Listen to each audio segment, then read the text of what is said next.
Hello, my beloved Leos. This is Molly with Soul School Tarot and Astrology. Welcome to the channel, and if you've been here before, welcome back. I'm really glad to have you guys here.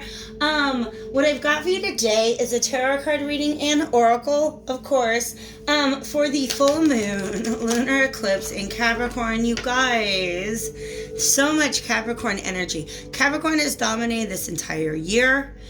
Saturn just went back into Capricorn, and then this lunar eclipse, I'm just afraid it's going to kick our butts, but in a really good way. I think it's going to set us up for some really great things. So let's go ahead and get into your reading real quick. I do want to say this reading, honestly, whenever you find it, it's good. Okay, whenever you find if it resonates, it's your message. But I'm aiming it at the period from the lunar eclipse on July 5th until our next full moon on August 4th. And it is for, of course, my Leo, Sun, Moon, and Rising signs, or anybody with a dominant Leo presence in their chart. If you're not sure what your Sun, Moon, and Rising signs are, well, everybody knows their Sun sign. If you don't know about the other stuff, definitely check out the link in the description box where you can generate your own chart. And if you guys have any questions, if you want to get into that, I do offer astrology readings in addition to tarot. You can find all that information. You can book me online, you guys, at www.soulschooltanda.com. That link is in the box, and the website's kind of newish. I'm still working out some kinks. So if you have any questions, you can reach me at soulschooltanda@gmail.com. All right, you guys, I am so excited to be moving forward with you. Let's get into the reading. Saturn and Capricorn energy, by the way, all about restrictions, limitations, lessons, responsibilities. Oof. Right when I said the word responsibilities, you guys. I feel this. I feel this right now. Truth, you guys. I feel like some of you guys are being, well, somebody or something in your life, maybe you, is, pardon while I have to adjust volume on my laptop. Being a little duplicitous. Let's be real. Oh my gosh. Here's you, kind of, like I said, being duplicitous. Duplicitous is just a really nice way to say there's the way that you're really feeling inside about something, and then the way that you're acting externally. Or there's the way that you're acting in one situation, and then you turn around and you're in another situation, you act a different way. This eyeball is watching you. Somebody's onto you. I'm just letting you know. Whoever it is that you think that you're fooling, or if somebody thinks that they're fooling you, this is showing that, like, the jig is up. Is that the phrase? I don't know. The jig is up.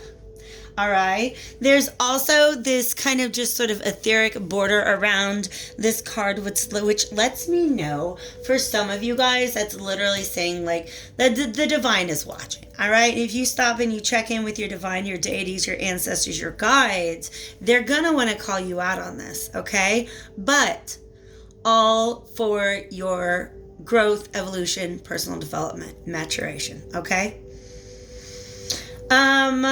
Yeah. For some of you guys, you're hiding your anger at something, but do you see how she has this sword, this EP, if you will? I don't know if that's how you say it. I just have seen it a lot in crossword puzzles. And she's holding it back away from her body. And so that to me represents a truth that somebody is really guarding and even trying to keep out of their own peripheral vision. Do you know what I mean? Not just you're trying to hide it from somebody else, but you're really trying to make it to where you don't have to look at it either. Okay? Ooh, bottom of the deck is awakening. All right? You guys. Okay, here's another message that's coming through.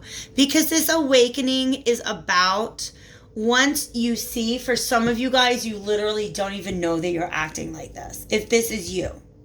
Okay, if you already have bells and whistles in your head going off saying, I knew it, that son of a bitch, and you know who I'm talking about, then it's not you.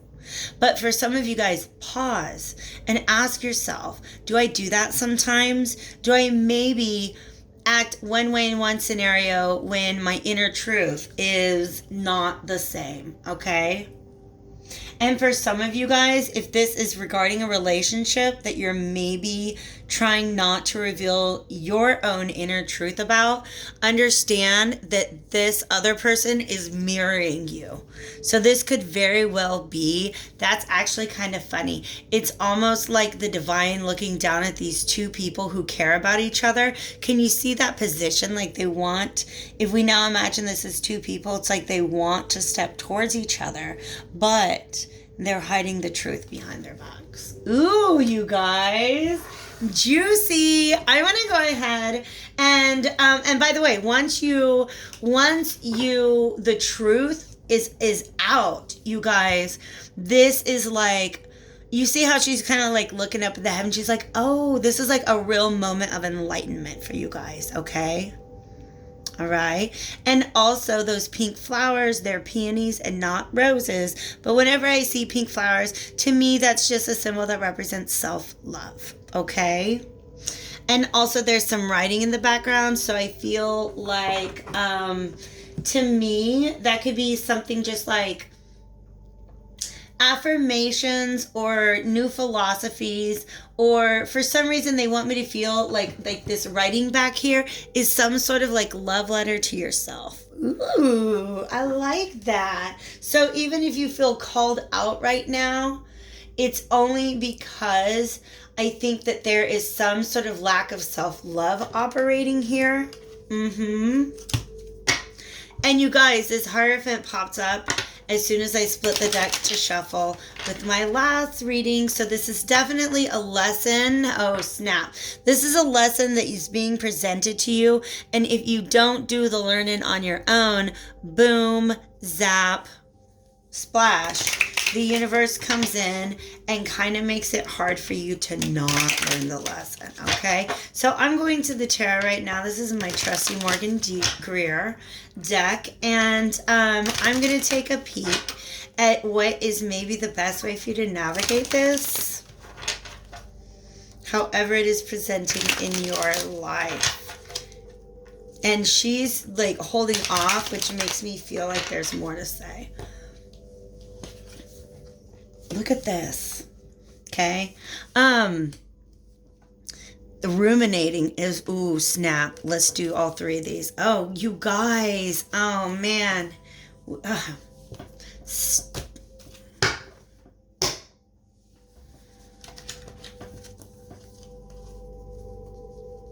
Do you see all four queens reversed right here? Wow. Oh my gosh. Woof. They just, like, Spirit just sat me down. Spirit just sat me down. These three in a row. Wow, you guys. This came out first, so let's talk about this. And then it was what? I don't remember how, but I think it actually went in this way. Nonetheless. All right, you guys. This is a lack of self-worth. Sorry, I'm positioning them as Spirit wants me to. That's just how it goes. This is a lack of self-worth, you guys. And what it's done is it has disempowered you, and it has cut you off from your emotions and ended up leaving you feeling very, very emotionally unfulfilled. Okay? For some of you guys, this is significant there. If you are a masculine who is viewing this is because of a series of relationships with feminines who have exhibited just some really unhealthy characteristics. And that has left you feeling like, well, that's just who I am. Like, you know what I mean? Like, imagine just this long line of people who just treat you like crap. And then you're eventually just like, well, I guess I'm just crap. All right? It's not true, by the way. You know what I mean? Lack of self-love is what this is about. All right? To me, this is how do I explain what's going on in this energy? This guy's, imagine these are like the wheels of a bicycle. This dude knows all he has to do to move forward is spin the wheels. Just spin the wheels. Just spin the wheels, dude. Right? But he's not doing it. He's not doing it because there's, again, this truth that he doesn't want to see. But he, she, whatever, it could just, maybe that's the Queen of Swords in disguise. Because this woman is very self-aware. She sees and knows all truths. Okay? I mean, that's a High Priestess energy, but she is very rational, very, very observant. Okay? But also very self-aware. And the fact that she's come out reversed lets me know that it's almost like you don't want to investigate. You don't want to see what is really at the root of what makes you feel maybe a little codependent. This is some codependent. Somebody not feeling like they can truly stand on their own, right? For some people, this is almost like, and I want to phrase this very carefully because I've been there before, okay? Sometimes we end up in situations where it's just you realize that your independence is the absolute best thing for you. And you get so fiercely attached to that sense of independence that you almost overdo it.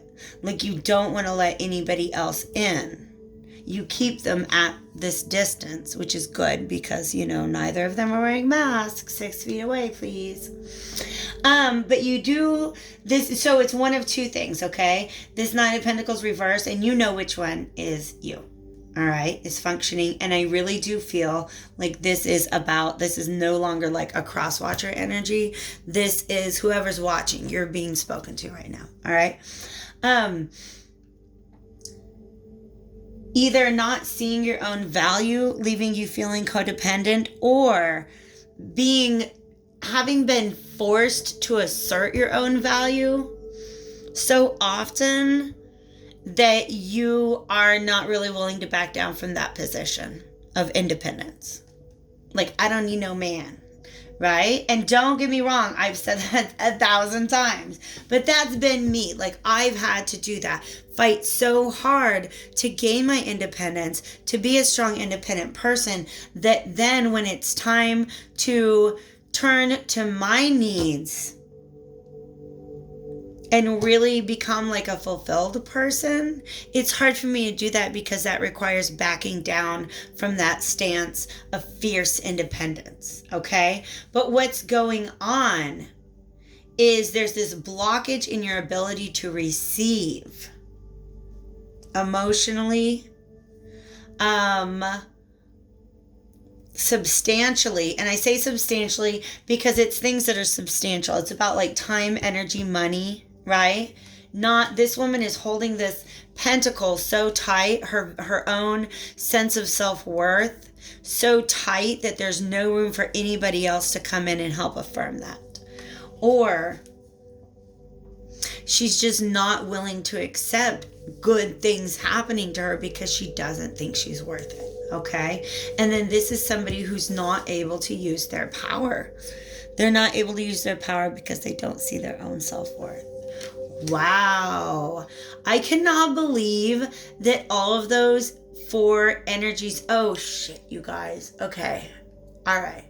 Tarot's blowing my mind right now because I was having a conversation with myself earlier this week about, this is the next card, by the way. And then the page of, whenever I see a sword, that makes me feel like I've done right. Okay. This to me represents just a one-way, a new interpretation that I found for this card this week, was that this is representing the 4 bodies. The 4 bodies is a way of approaching wellness that I have been really, really getting into lately.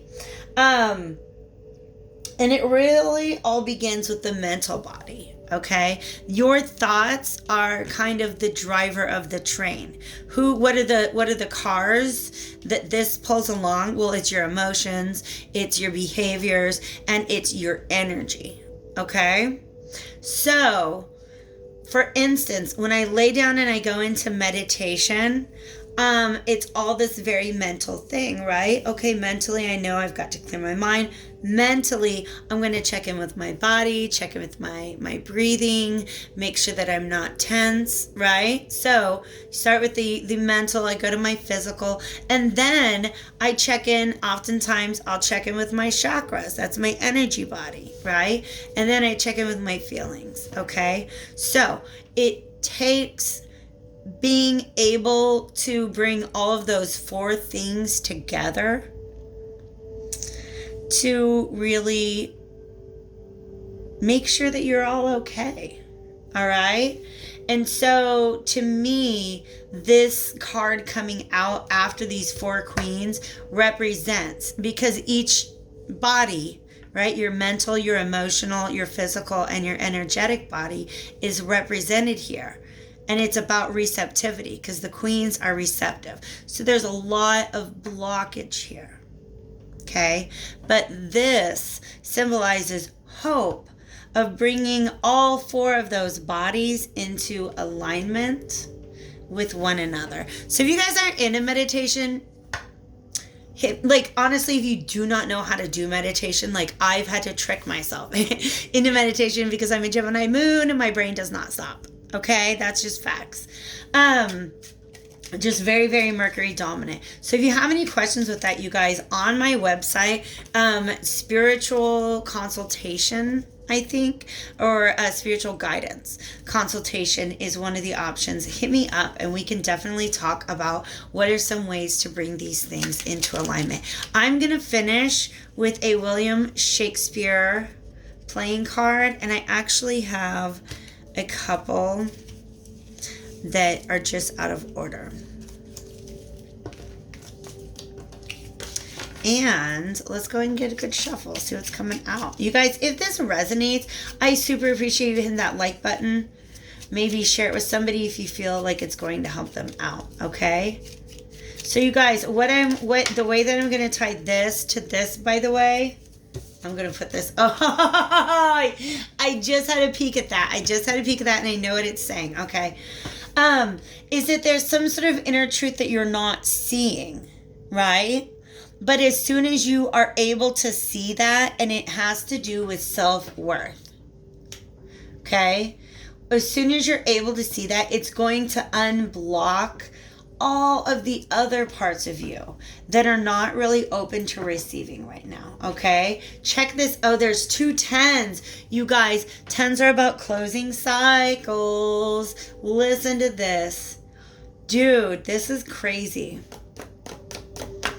Because these are both rants where you have somebody wiser than you, maybe. Actually, it's funny because Polonius is not that wise. But anyways, the purpose of each of these speeches is just, it's a pep talk. So let me give you 2 little pep talks. This one's from Hamlet, and it's from Polonius. Polonius kind of a blowhard, but whatever. This above all, I know you guys have heard this one, to thine own self be true. And it must follow as the night the day. Thou canst not then be false to any man. Yo, coming out with truth.